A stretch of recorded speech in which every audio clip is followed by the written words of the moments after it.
السلام علیکم ویورز، میں ہوں حکیم عابد عثمان۔ آپ دیکھ رہے ہیں میرا یوٹیوب چینل عابد دواخانہ۔ آج میں آپ کو بتانے والا ہوں دیسی کونین کا نسخہ اور اس کو کن امراض میں استعمال کرنا چاہیے، اس کے بارے میں اس ویڈیو میں سب ڈسکس کیا جائے گا۔ لیکن آگے جانے سے پہلے جو میرے چینل پر نئے ہیں وہ چینل کو سبسکرائب کر لیں اور بیل آئیکن کو پریس کر لیں تاکہ نئے آنے والی ویڈیو کا نوٹیفیکیشن آپ کو بر وقت ملتا رہے۔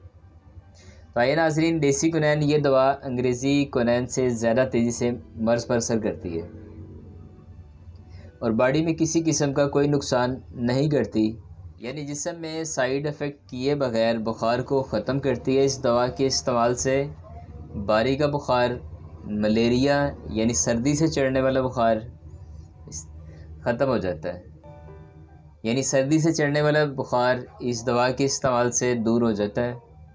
اس دوا کے استعمال سے پرانے بخار جو ہڈیوں میں رک جاتے ہیں اس کو بھی مکمل طور پر ختم کرتا ہے۔ آئیے ناظرین، آج میں آپ کو دیسی کونین کا نسخہ نوٹ کراتا ہوں۔ لیکن جو یہ نسخہ جات ہے ہم بڑی محنت سے آپ کے لیے ویڈیوز بناتے ہیں، یہ نسخہ جات آگے شیئر کیا کیجئے تاکہ آپ کے پیارے یا عزیز اگر کوئی اس مرض میں گرفتار ہے تو وہ خود اپنا علاج معالجہ کر سکیں۔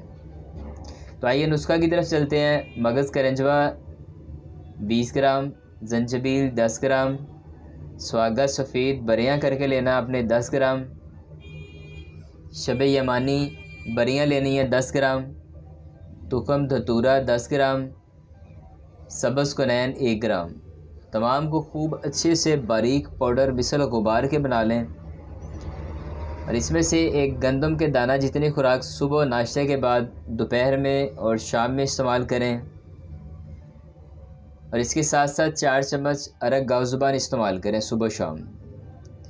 ہر قسم کے بخاروں کے لیے مجرب نسخہ ہے، اس کو استعمال کریں اور صحت یابی حاصل کریں۔